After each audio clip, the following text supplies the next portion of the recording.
Hello from Bug Eye Guy.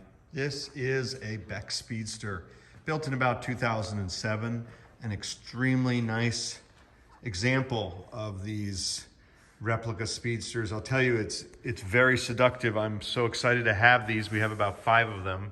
This one is a really nice car with air conditioning. If you need air conditioning or like air conditioning, it's a really great add-on to have. It's expensive to add them, so it's nice to find that in a used Speedster. And this one in GT Silver looks all the world like an original Speedster to me anyway. If you're a real Porscheophile, perhaps you're not feeling that way, but to me, as someone who knows cars, but I'm not particularly immersed in 356 world, it's a very convincing example. Sure, there are lots of little things. The originals didn't have an e-brake in the center like this does, but that's fine with me. It's so much fun to play with these cars. They're super reliable, and that's why we have them. We generally work with older British cars, which have certainly their reliability challenges, and these Volkswagen drivetrain Speedsters are really attractive, very seductive, because they're very user-friendly. You can jump in and use them, and they're very roomy, so they accommodate a lot of body sizes, which is, in our world where we do a lot with Bug Eye sprites, not everyone fits them quite as well as these larger German cockpits. This particular example is in really nice shape, but you can see there's just a little bit of wear there, probably from the seatbelt crossing over the bolster. The interior otherwise is really nice. These are beautiful mats and carpets, and this being a Beck car, I think the quality is exceptional, and it's been very well cared for. It has this grab handle, which is an extra. The dashboard is really clean and in nice shape. This has the extra gauges as well, so you have cylinder head, temperature, oil pressure, and a clock. And then, of course, air conditioning, which is an expensive option. Nice to have somebody else pay for, and it comes in this used Beck, so you get it fully depreciated in a way. The steering wheel is also beautiful. This car shows 32,000 kilometers, so that's what, roughly 20,000 miles. And the paint is excellent. The fellow who had this car, Pete, is just the guy you want to buy a car from. He is superbly caring about his vehicles. He's one of the best guys I've met in terms of, if a car goes to Pete, you know that it's going to leave Pete in better condition than when he got it. And it's really been fun to work with him. He treats these things as art objects and also uses them.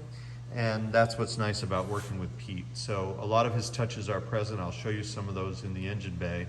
The only other wear on this car is there are a few stone chips on the front, which I know people can run those black bras that you would always see on Porsches in the old days. They're not as popular now that clear coats seem popular, but a bra would certainly address that on this sort of a 356 front end. It's also got these wide 5 wheels, which are really nice. And 2 of the nice mirrors. Not all of them have these great mirrors. The body fit and the lines on this car are excellent. I'm not able on this car to find evidence of it being a fiberglass car.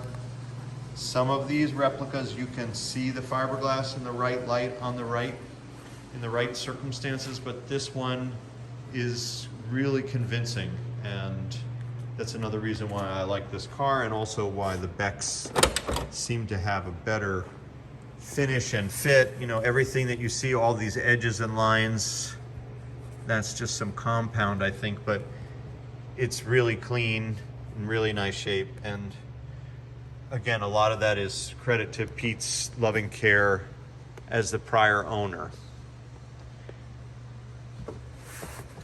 This is the cover for the top. It has a nice top underneath. I can show you all that if you need to see it, or there's some still pictures on our site. But it's a really nice car in excellent shape. Let's open up the engine bay. We have the release right here.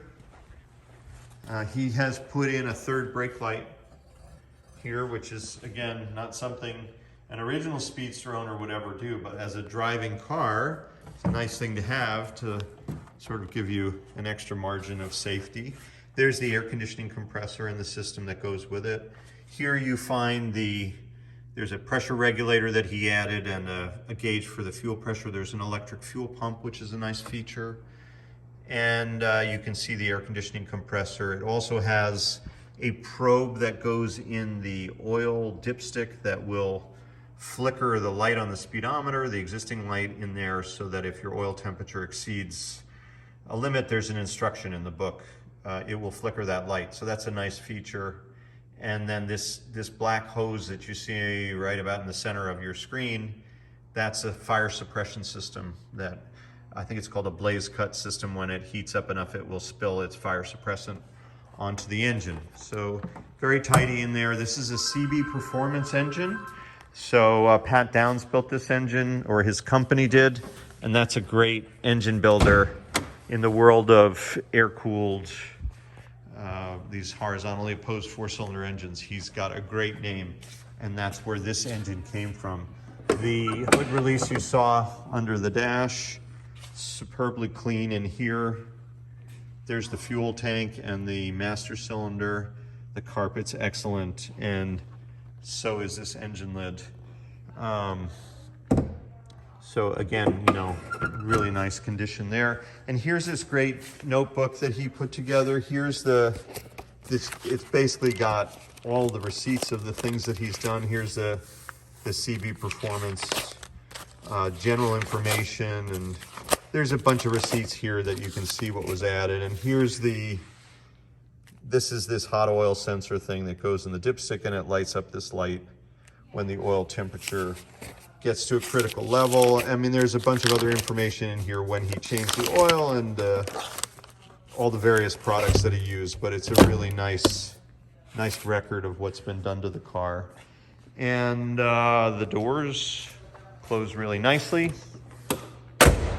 I forgot to show you the plaque under the hood, but I think it was 2007 when it was made. And then here's also a number plate as well, and it says 1957, but the car, I think, is titled as a 70s VW of some sort. So it's already been through the system effectively and can be registered anywhere in the world, and we can help you with all of that.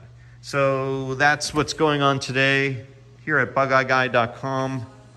Thank you for taking a look at this Speedster with us, and have a great day.